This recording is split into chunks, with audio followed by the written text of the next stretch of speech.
Okay, well, hello. My name is Raquel Sanchez, and I am the District Operations Manager for the Colorado State Conservation Board for the Colorado Department of Agriculture.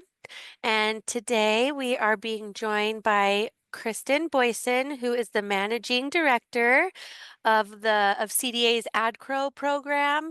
The AdCrow team is working with consultants to develop best practices on siting solar projects while preserving and protecting agricultural lands. And so Kristen asked for some time to present to our conservation districts to give you an overview and hopefully gather some important input. So I'll pass it over to you, Kristen. Thanks, Raquel, and thanks everyone for having me this morning. Again, yes, my name is Kristen. As Raquel said, I'm very lucky to work closely with the CSCB team.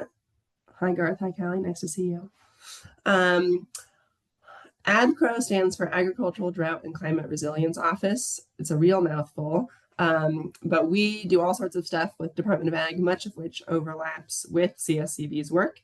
CDA's Colorado Soil Health Program is in our office, as well as our energy grant program, which includes an annual agrivoltaics grant. And our new agricultural stewardship tax credit is also in our office. So things that help producers mitigate climate change, adapt to climate change, and become resilient to drought and climate and other impacts. So with that little summary, today we're going to focus on a new-ish initiative that we're leading in the AdCrow office with input from CSCB, and that's one of the things we want to talk about with you all today. And that is developing resources for local land use authorities, mostly counties, as they think about solar development. I know this has been a hot topic with CSCB. It's also been pretty hot topic with our Soil Health Advisory Committee. So I think there's been a lot of good thinking and thoughts going forward, or in the past, and going forward, we're going to kind of put it together in a resource package for counties and really help those counties think through, what does good solar siting look like? What does it look like to have a well-managed solar array?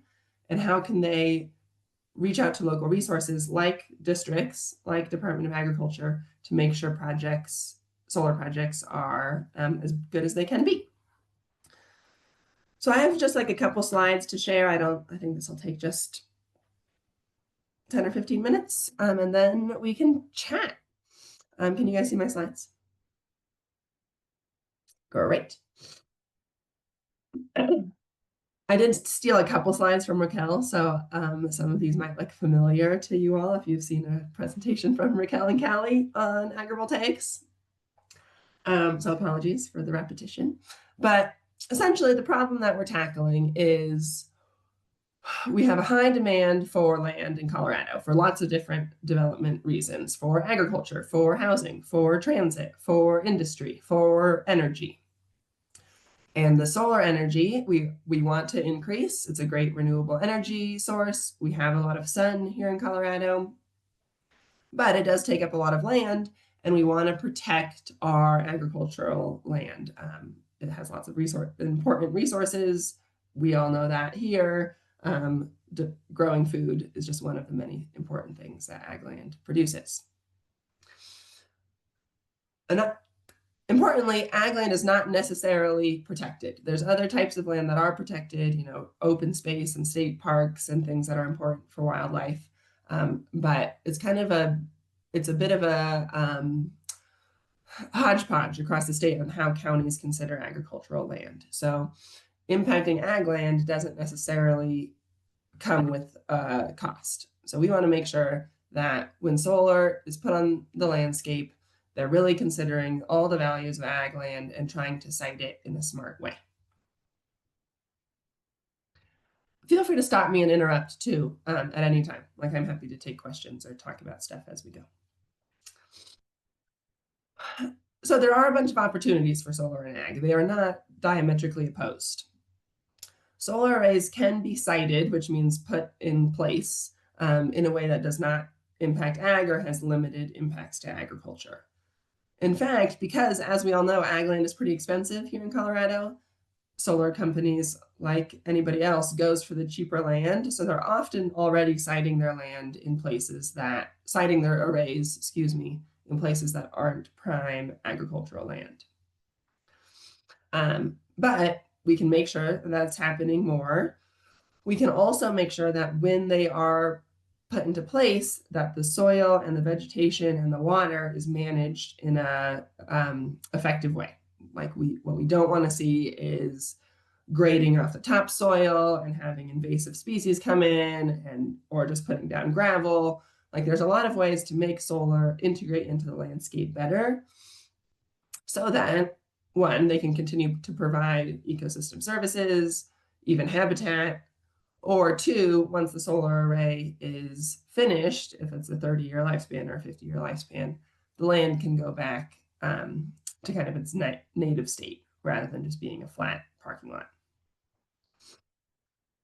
And those best practices are known, but they're not necessarily like all in one spot. So that's what a gap is. That not some solar companies really try to do that, some don't, and it's really hard to figure out like how to suggest or like best practice. There's no like one-stop shop best practice for that.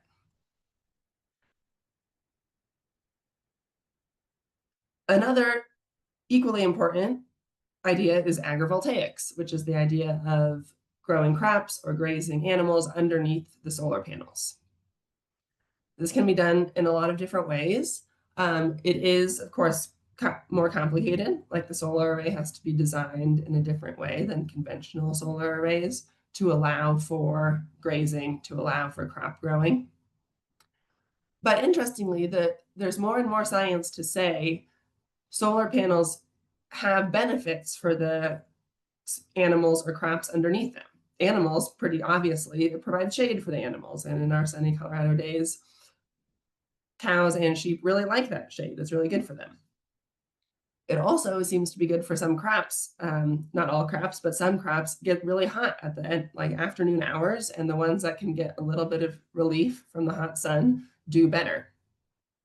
Interestingly, because of the shade, solar arrays also increase the soil moisture underneath them, so they can provide kind of longer access to water for their crops. So agrivoltaics is one way that you can manage a solar array to help agriculture. It's a little hard, but it's like has lots of benefits. But there's also less difficult ways, just in that, like the kind of soil and veg management, like I talked about earlier. We at CDA think agrivoltaics is awesome, and we have a whole grant program about it. We do realize it won't happen on every solar array, and it certainly we don't want. Not every solar array is going to have agriculture, and certainly not every farm is going to have solar arrays. Like it's a specific solution that will help in some cases, but not every case. So I don't have to harp to you all about the role of counties and our land use authorities, but this specific project is kind of targeted to counties as our audience. Because counties approve development projects, because they approve land use changes, and because they organize their general plan or comprehensive plan or master plan, whatever you call it, they're really in the decision-making seat. Understandably, they don't like to take advice from the state of Colorado because they're in charge of their county and they know best. We agree with that. So we're not trying to dictate what they do. We're just trying to give them good resources as they think about the agricultural and solar development conflict. So this work that I'm talking about today, we're like our audience is the counties, and trying to help them think through what works best for their ag producers, what works best for their rural economies as they think about solar in their region. So our vision at the state of Colorado across all of our departments, and also my specific vision for this project, is that Colorado is a leader in renewable energy development, including solar. We have a lot of solar in the state. but also our ag land is protected and our rural economies are resilient. And those two things can definitely happen together. It just like requires a little bit of forethought and thinking. So you all at CSCB have already done a bunch of thinking around this. You wrote a letter last year, I think, that talks about the importance of counties collaborating with districts around solar development and around those best practices. You all are hosting agrivoltaics tours, which have been great. Good job. And several of our partners are involved in those. And then you get to talk to me and tell me all your thoughts. So I know that energy development is a hot topic, and this is only one part of kind of the conversation going forward, but we want to make sure we're aligned with this work that we're up to and what you all are thinking. So this project kicked off last month, and we're going to have like a final resource bundle next summer. And I'm kind of the point person at CDA, but we have a whole team that we've contracted with, and I'll talk about who's on the team in a minute. But they're going to be doing some community engagement. Oh, I spelled engagement wrong. How embarrassing. That includes working with districts, counties, developers, utilities, to make sure like we understand what the gaps are. They're also going to do a policy assessment of looking across the county general plans to see what our county is currently requiring, if anything, and then also, again, like what information is missing for the counties as they review these projects. They're going to host a symposium, probably in the San Luis Valley, with like Alamosa, Conejos, and Castilla County, maybe Rio Grande County staff, to really talk through what does good solar siting look like? How do we encourage agrivoltaics? What kind of model code would be useful? And then they're going to develop that model code and like an implementation guide for counties to say, here's how you make these changes to your plans and to your development review. So though I'm the CDA staff, I'm definitely not an expert in local land use planning. So we hired some people to help us. The project lead is Logan Simpson Design, which is a consulting firm that does a lot of local land use planning, like energy and natural resources, but also kind of broadly, they do everything that's included in the comprehensive plan. So they have great county contacts and kind of know what goes into the work. We're also working with COSA, which is the Colorado Association for Solar and Storage.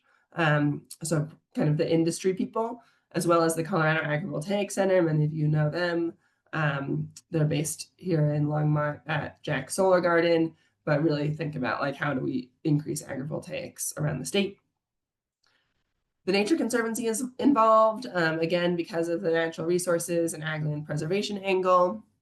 And then counties, from those counties I mentioned, Alamosa, Castillo, and Conejos. And then you guys and other people. So that's the summary of my project that we're launching. But today I want to talk to you all about, A, does this kind of sound like a useful thing to do?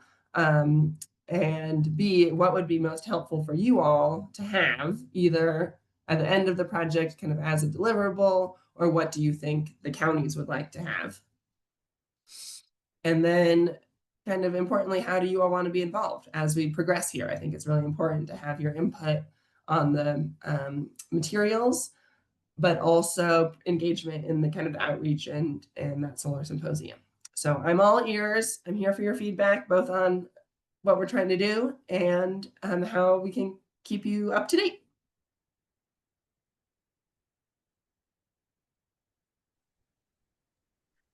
Awesome. Thank you, Kristen. Does anybody have any questions they would like to ask?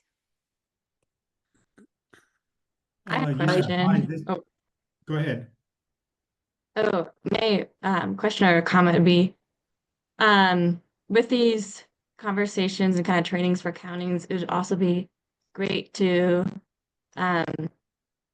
provide trainings for districts since so that they can be a good topic experts for the counties to rely on.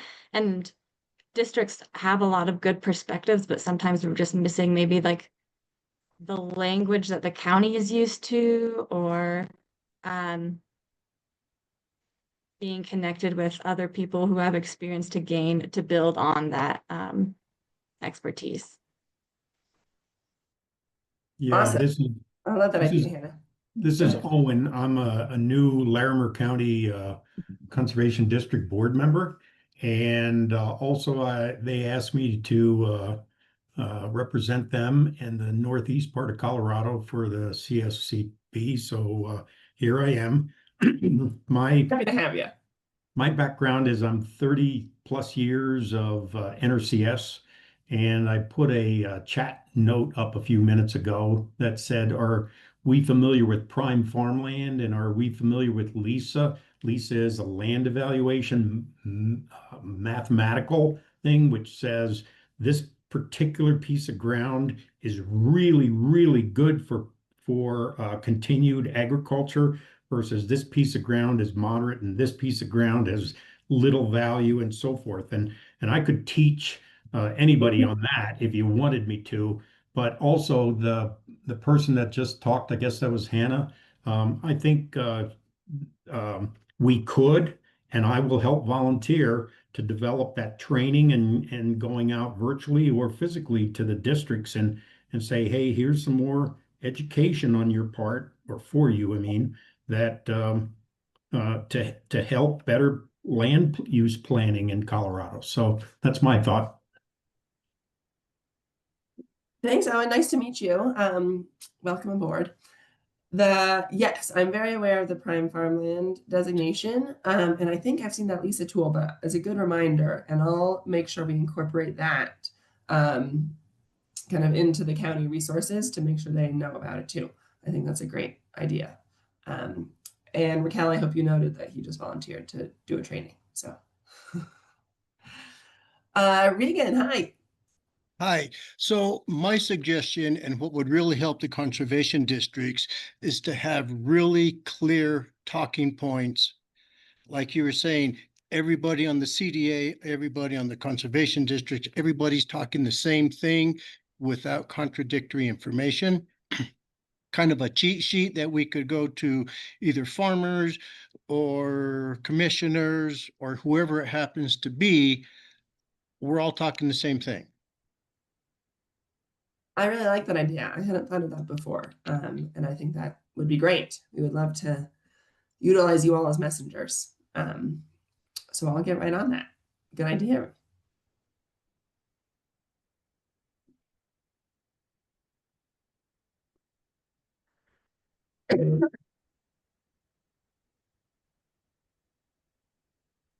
Anybody else have anything they want to share? I also like what Casey said about requiring a conservation plan. I'm totally in love with that idea. You know, it might be a good idea for the conservation districts in, in Canes County in particular, to meet with the land people at the county to see what their plan really is.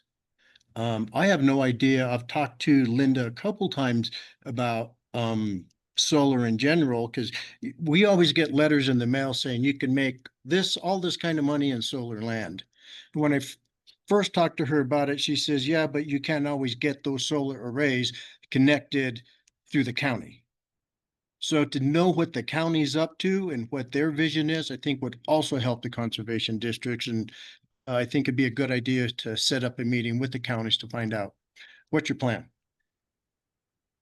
Yeah, I think that's a great idea.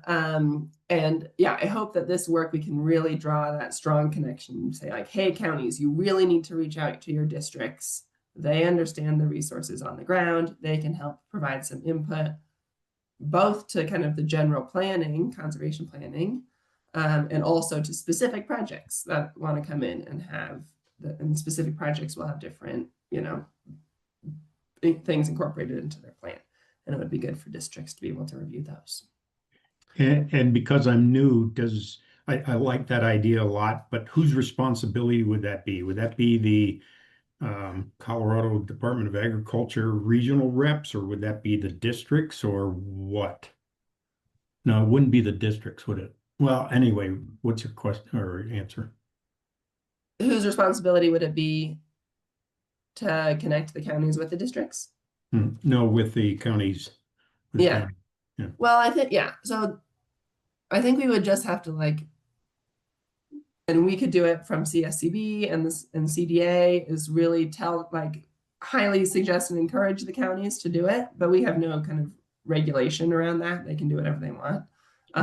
So it's kind of like a two-way street. So we could provide recommendations from the state, and the districts could also provide recommendations and make sure that they're being loud and proud.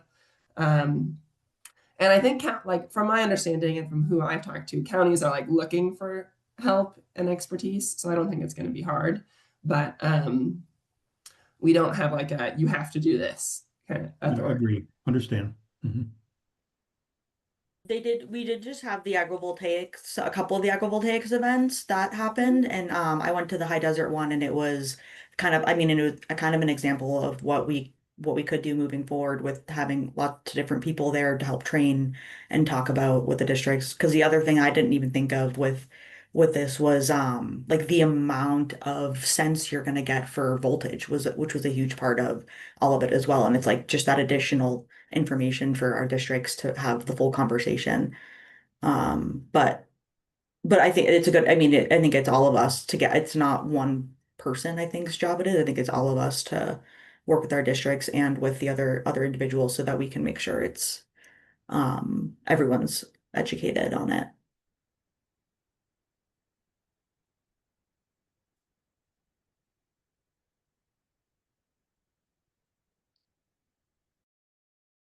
Thanks, Callie. I have one more question and then I promise I'll shut up. So I agree with the earlier comment that we've been receiving a lot of information on this and a lot of marketing and so forth, but did you or can you come up with the actual number of acres that are expected to go in this direction in the next 1 to 5 years? Yes, I don't have that number off the top of my head, Owen, but I can get it easily and I'll send it to Raquel and she can send it to you. It's a lot, but it's not, it's like less than 0.5% of the total state coverage. I want to say like currently 10,000 acres or something like that, but that's, don't quote me. I'll get you the real number.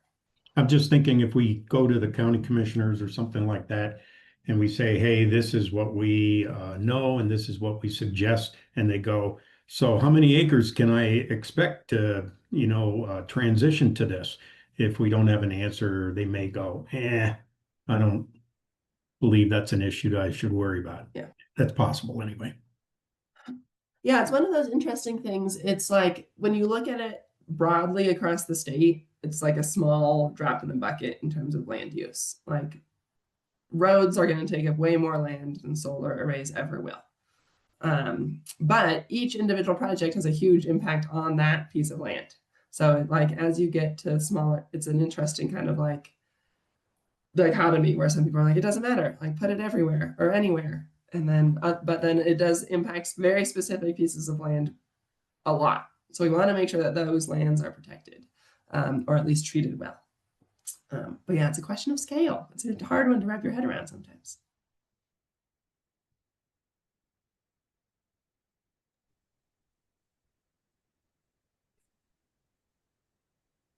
I think the acreage is probably going to increase over time just based on the amount of moisture we've been getting in like out in where I am. It spurts and there's less of it. And as some of this land is going to not be able to be irrigated with surface water because we won't have it, what are you going to do with that land if it can't produce a crop? So as those scenarios crop up, I think that's going to increase the acreage over time. Yeah. great point, Regan. I think there is land that's better for solar that wouldn't require taking any land out of agriculture, like land that's drying up, like brownfields, like parking lots.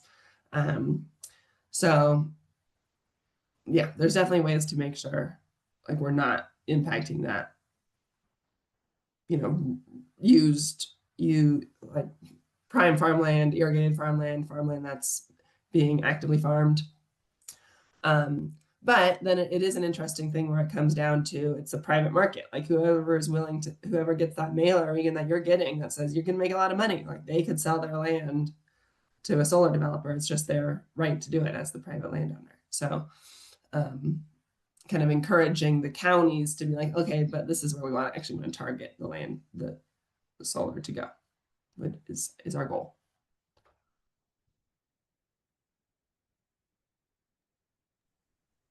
Do you have any examples of what a recommendation would look like to the counties? Like, is it about the process, or is it about land practices?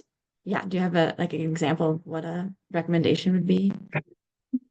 I think it's all those things, Hannah, and we've seen them in bits and pieces. Like I've seen a model code of this is what you should include in your general plan to encourage good siting of solar. And I've seen a like template soil management plan for a solar array that they want developers to incorporate into their solar plan. But we want to like tie it all together in a nice bow and be like, here's everything you need if you're thinking about solar and ag land. And here's the piece that you put in the county regulations. Here's the piece that you require from the developers. Here's the piece that you require from the landowner, etc. But I can send you an example. Several counties have this already. Like Weld County already has their comprehensive plan already includes a lot of this language. So I can send things like that to you to take a look at. And in the stuff that our consultants are developing, they'll include references to like what already exists and where other counties can draw from.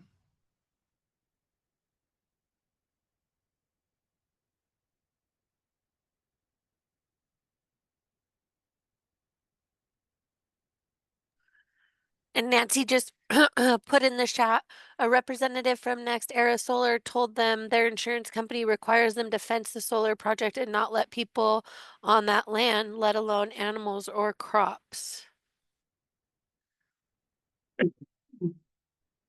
Yeah, great point, Nancy. It really, yeah, like fencing a solar array is very common. Like they don't want animals and people to get tangled up in wires, like, but it's thinking like working with developers to be like, how can we make this so you could have wildlife at least, and then like really you'd have to design it in a very specific way to allow crops and humans. So I don't know Next Era Solar, but it varies wildly on the developer, like what they're allowed to do, what risks they're willing to take. But yeah, I think like a very conventional solar array is giant fences all around it, land totally graded flat, and like gravel or mowed to like invasive grasses being an inch tall. It's like kind of the picture of what 10 years ago conventional solar was doing and what we want to stop happening, because that's not good for anybody.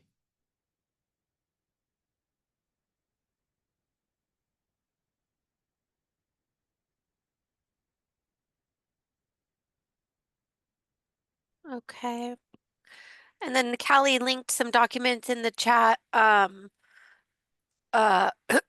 County created this like solar farm project talking points for landowners, and then I'll have to go in and add everybody as viewers when we get out of this meeting so that you guys have access to it. I can do it right now, sorry. Oh, that's okay. No worries.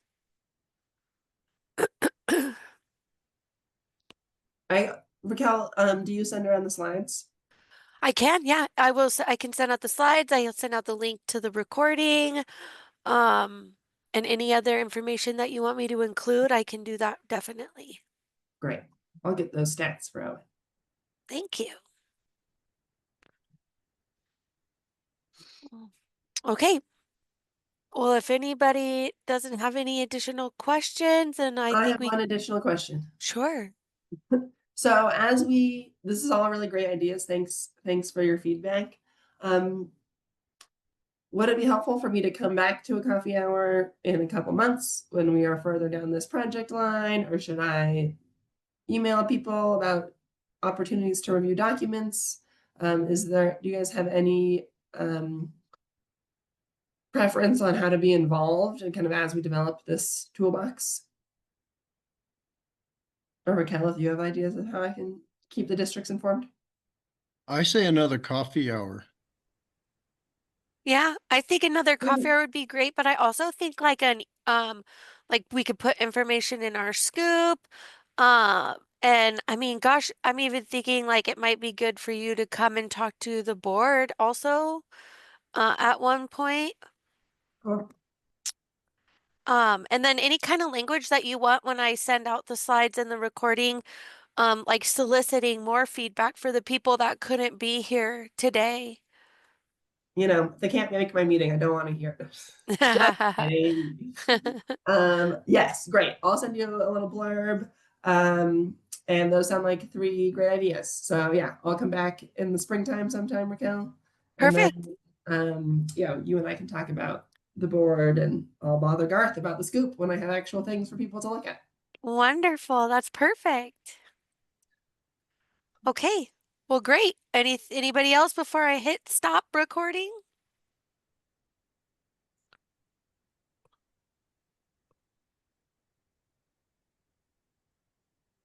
Lots of thank yous. Thank you, Kristen.